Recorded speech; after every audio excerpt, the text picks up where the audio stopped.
بسم اللہ الحمد للہ الصلاۃ والسلام علی رسول اللہ اما بعد۔ کسی بھی مسلمان سے یہ بات پوشیدہ اور ڈھکی چھپی نہیں ہے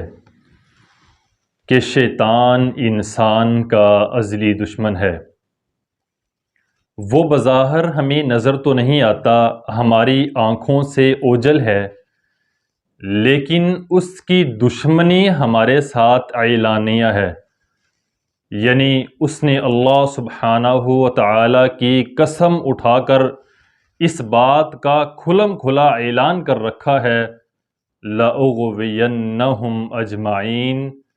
کہ میں ضرور لوگوں کو گمراہ کروں گا۔ اور وہ اس کے لیے بڑی جد و جہد کرتا ہے، بڑی محنت کرتا ہے، بڑی کوشش کرتا ہے۔ کبھی انسان کے سامنے سے آ کر اس پر حملہ آور ہوتا ہے، کبھی انسان کے پیچھے سے، کبھی دائیں سے، کبھی بائیں سے آ کر انسان پر حملہ کرتا ہے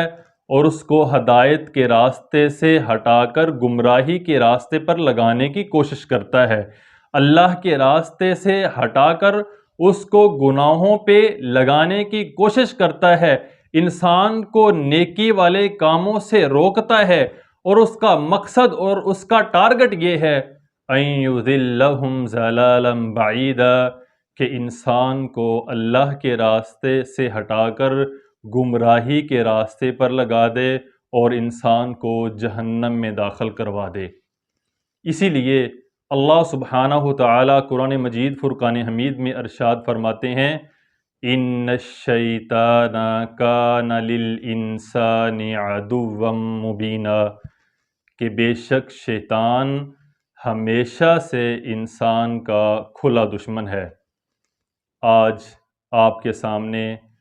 چند کلمات کی ایک ایسی دعا رکھنے جا رہا ہوں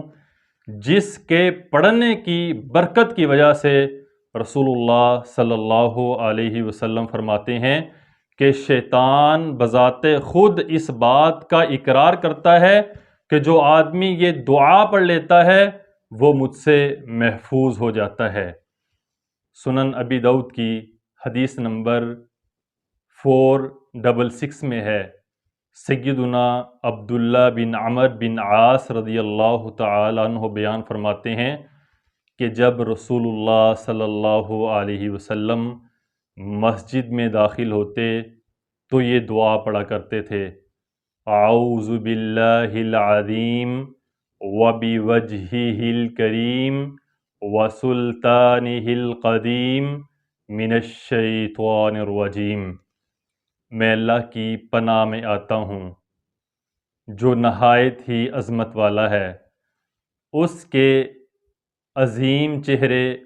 اور قدیم بادشاہت کی پناہ میں آتا ہوں شیطان مردود سے۔ رسول اللہ صلی اللہ علیہ وسلم فرماتے ہیں، جو آدمی اس دعا کو پڑھتا ہے، اس کا اہتمام کرتا ہے، شیطان اس بات کا اقرار کرتا ہے اور وہ یہ اعلان کرتا ہے، حفظ منی سائر اليوم، کہ جو آدمی یہ دعا پڑھتا ہے وہ آدمی آج کے دن کے لیے مجھ سے محفوظ کر دیا گیا ہے۔ یعنی جو آدمی یہ دعا پڑھتا ہے اللہ سبحانہ و تعالی اس آدمی کو شیطان سے محفوظ کر لیتے ہیں، شیطان اس پر حملہ آور نہیں ہو سکتا، شیطان اس کو گمراہ نہیں کر سکتا، شیطان اس کو اللہ کے راستے سے ہٹا نہیں سکتا، شیطان اس کو نیکی والے کاموں سے دور نہیں کر سکتا۔ جو آدمی اس دعا کا اہتمام کرتا ہے، اس دعا کو پڑھتا ہے، اللہ تعالیٰ اس آدمی کو شیطان سے محفوظ کر لیتے ہیں۔ اگر ہم چاہتے ہیں کہ ہم بھی شیطان سے محفوظ رہیں اور اللہ تعالیٰ ہمیں شیطان سے محفوظ رکھے، تو ہمیں بھی چاہیے کہ ہم روزانہ کی بنیاد پر اس دعا کا اہتمام کریں، اعوذ باللہ العظیم وبوجہہ الکریم وسلطانہ القدیم من الشیطان الرجیم۔ والسلام علیکم ورحمۃ اللہ وبرکاتہ۔